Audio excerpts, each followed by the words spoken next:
Bonjour à toutes et à tous, j'espère que cette spéciale va faire rire les oiseaux et chanter le soleil. Nous partons à la Martinique. Quand on est et qu'on grandit sur l'île aux fleurs, on entretient souvent un rapport très intense avec cette dame, la Pelée, comme l'appellent les Martiniquais. Cette montagne, aussi fascinante que crainte, c'est elle qui dictera sa loi dans l'héritage. Sous les alizés, on verra aussi qu'il ne faut pas se fier à l'apparente douceur de vivre de Fort-de-France. C'est un formidable soulèvement en faveur de la liberté.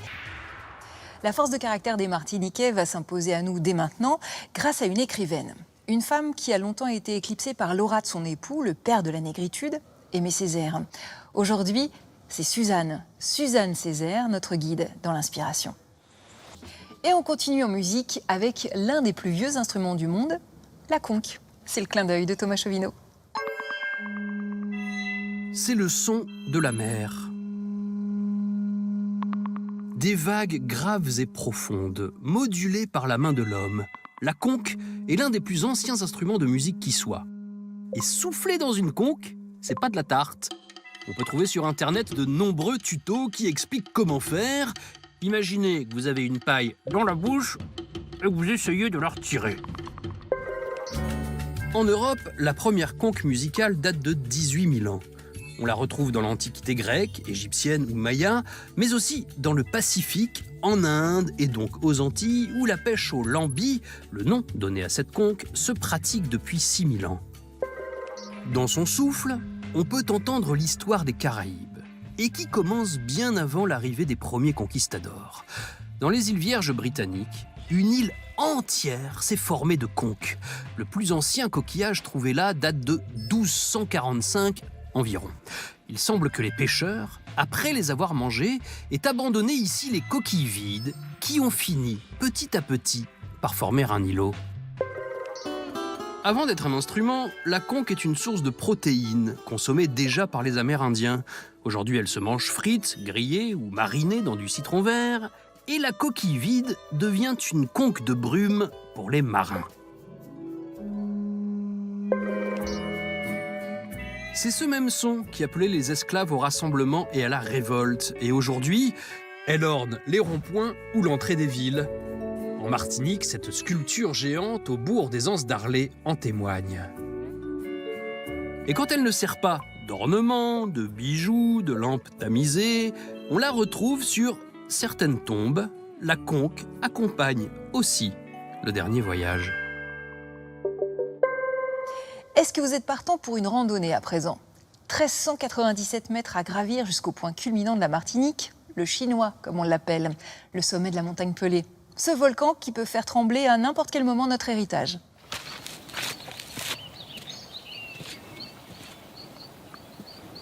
Eh oui, Saint-Pierre t'es belle, eh oui, Saint-Pierre t'es roi, mais pas t'es ni pièce sagesse, c'est pour ça volcan pété. Et là, il pétait du fait, c'était pour brûler les mauvais vivants. Mani l'impression, toute Caraïbe là, qui mord Saint-Pierre. Portez malédiction, bas Saint-Pierre. En Martinique, il est un volcan qui se compte et se chante. La Dame Pelée, la Pelée pour les intimes. La montagne Pelée hante l'imaginaire, les souvenirs et incarne aussi les caprices de l'avenir. Ce n'est pas le plus vieux des volcans martiniquais, 300 000 ans seulement, mais c'est lui qui tient la vedette depuis son assise du nord de l'île. Félix Fleury habite le Marigot, un bourg agricole du flanc est du volcan. Avec son ami le chanteur Eugène Monat, ils ont célébré la Pelée. La montagne Pelée fait partie de mon paysage puisque tous les matins je vois la montagne et puis aussi c'est symbole de puissance. Il y a des gens aussi qui montent se ressourcer, qui montent prier. On a une drôle de sensation quand on est là et là-bas. Il y a quelque chose qui se passe. D'une manière vibrative, il y a quelque chose qui se passe. Cette montagne Pelée, ce volcan, rappelle aux Martiniquais que sur ses flancs vivaient des Amérindiens. Que les colons français les en ont chassés pour construire leur capitale, Saint-Pierre. Et les croyances populaires attribuent encore son éruption dantesque de 1902 à la colère divine. Mais la science s'est invitée à cette histoire millénaire. Sur la côte nord caraïbe de la Martinique, le village du Carbet s'est niché entre le littoral et d'anciennes coulées volcaniques. Son nom est hérité des Carbets, des grandes cases sans murs construites par les premiers colons de l'île, les Amérindiens.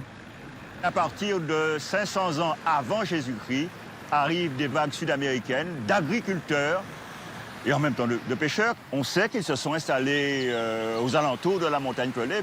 On suppose que la fertilité des sols a été très importante. Avec tous les minéraux engendrés par les éruptions, ils ont un sol fertile. C'est pour la même raison que les Français, en 1635, vont établir une ville juste au bas de la montagne. Les Indiens caraïbes importent leurs graines, leur culture, leur savoir-faire, apprivoisant une île vierge recouverte de forêts primaires et volcaniques. Pendant leur colonisation, la Pelée se serait réveillée à plusieurs reprises, dont une éruption dévastatrice en 1300. Il est très probable que le volcan soit rentré dans leur imaginaire, dans leur croyance. On sait que ce sont des gens qui conçoivent bien sûr un créateur tout-puissant de l'univers, mais qui est tellement éloigné des hommes qu'ils conçoivent des puissances intermédiaires. Des maîtres de l'eau, des maîtres de la forêt, des maîtres de l'air, du ciel. Et il est très probable qu'ils aient une idée précise sur le maître du feu, du phénomène volcanique. Le 15 septembre 1635, Pierre Belin d'Hénambuc lance une flotte à l'assaut de la Martinique, débarquant face à la montagne Pelée. Il est en pleine entreprise de colonisation de la Caraïbe au profit de la couronne de France. Il connaît déjà un des chefs caraïbes. Il n'y a pas de roi ici, il y a le grand chef.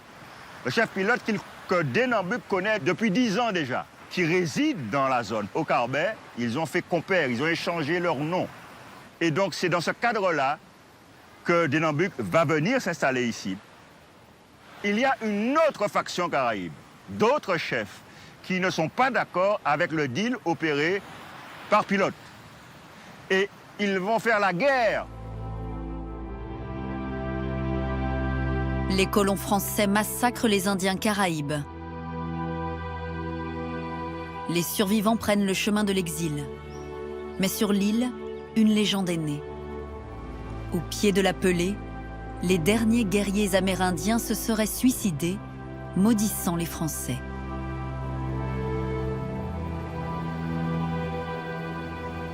La montagne de feu nous vengera, la montagne a éclaté. Ça, ce sont des légendes d'après. Cet épisode où des Kalinago, des Caraïbes, sautent du haut d'une falaise et se suicident en se jetant de la mer, n'est pas un épisode de l'histoire martiniquaise. Par contre, c'est un épisode vrai qui va se passer lors de la conquête de... À une baie du Carbet, la belle Saint-Pierre est la fille de la Pelée et des Français. Le café et surtout la canne, exploités par les esclaves dans les terres, ont fait la fortune des colons. En 1900, Saint-Pierre est la capitale phare de la Martinique, la perle des Antilles. C'est la ville par excellence. C'est-à-dire que Saint-Pierre, c'est vraiment la pièce maîtresse qui ensuite va redistribuer toutes les denrées qui arrivent et ressortent. C'est le principal port maritime, le siège aussi des négociants qui ont un très grand pouvoir et une très grande indépendance aussi vis-à-vis de la métropole française. C'est à Saint-Pierre que l'on vient s'encanailler en dansant la biguine, cette musique noire ancêtre du jazz. On sort au casino, en repartant souvent accompagné de femmes d'un soir, et l'on vient se montrer au théâtre de la ville, le plus beau des Antilles. C'est un théâtre de 800 places, tout à fait conforme au goût de l'époque et de l'Europe en particulier, dont le modèle est transposé aux Antilles et qui ajoute au prestige évidemment de la ville, mais qui aussi remplit un rôle éminemment social. La saison théâtrale scande vraiment la vie, non seulement de la ville, mais même au-delà de la colonie. C'est-à-dire qu'on peut venir, on se déplace pour cela. Depuis le XVIIe siècle, la montagne semble approuver la bonne fortune des colons. Elle ne s'est réveillée que 2 fois, sans effusion. Mais les Amérindiens ne sont plus là pour transmettre leurs connaissances et leurs craintes du volcan. Début 1902, des nuages de cendres et des coulées de boue font les premières victimes. Le 8 mai au matin, à 8 heures, à peu de choses près, la montagne littéralement explose. Il y a une immense détonation et c'est un immense nuage qui va déferler sur la ville et tout balayer. Encore aujourd'hui, on compte encore les disparus. Pour, je crois, beaucoup de Martiniquais, c'est d'abord un pan de leur histoire familiale qui se rattache à cette catastrophe de 1902. Tout le monde a un petit morceau de son cœur qui se rattache ici. La ville est rasée. Sa baie où mouillaient des navires marchands se transforme en cimetière sous-marin. Près de 30 000 personnes sont portées disparues. Le carnaval, célébré en grande pompe quelques semaines plus tôt, est accusé d'avoir provoqué le châtiment divin. Le carnaval, par définition, c'est un espace-temps de tous les excès. C'est un espace-temps inversé où dans une société qui est quand même très rigide, où tout est permis. Le pauvre devient riche, le riche devient pauvre.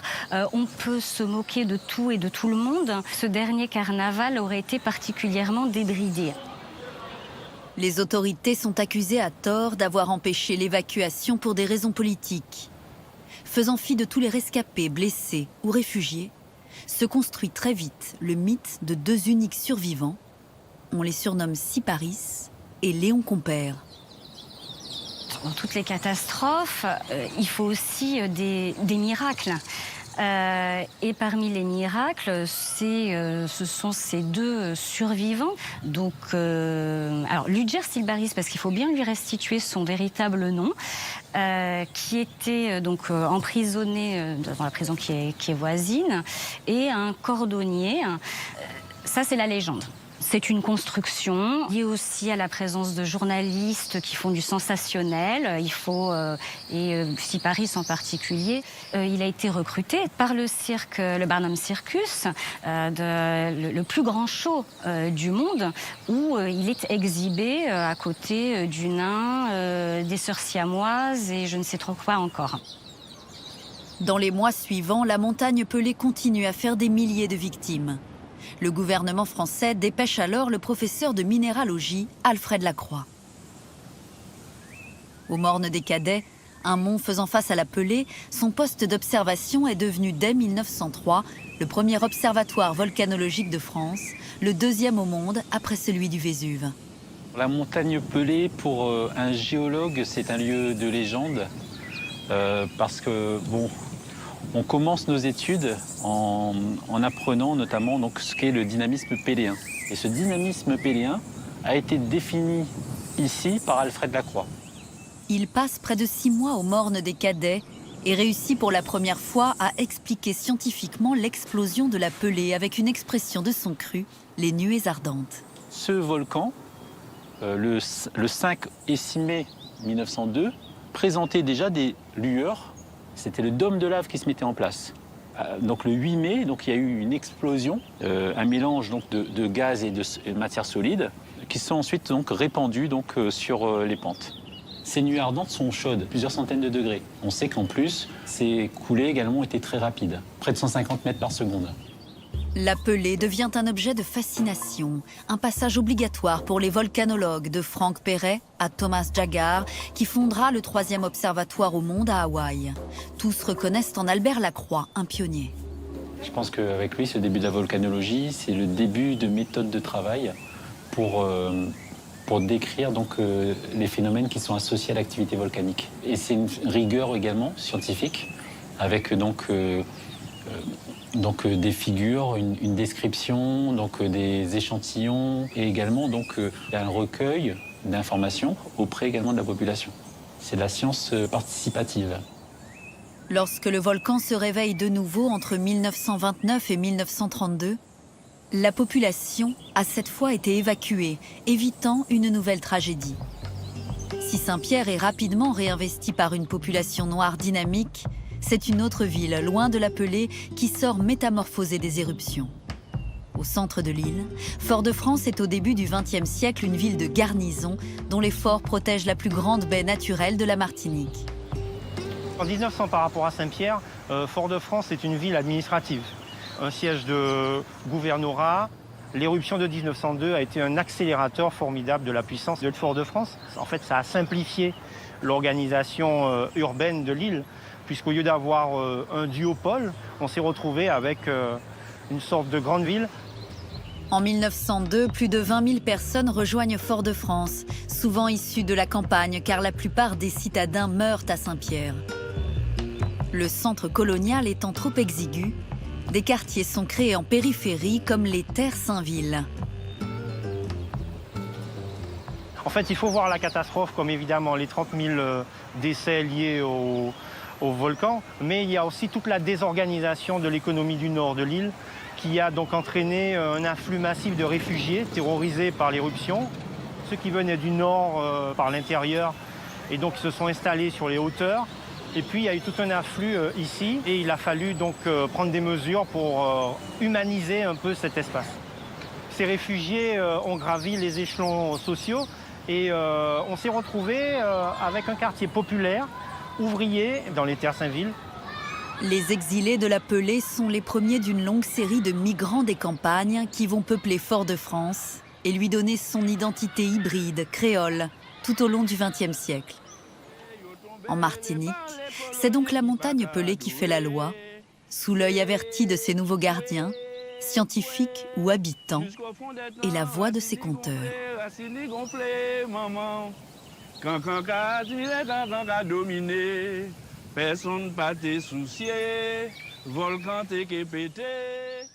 La Pelée fait peut-être la loi, n'empêche que quand il s'agit de défendre les libertés, les Martiniquais, eux aussi, se montrent volcaniques. La preuve à Fort-de-France dans l'Incontournable.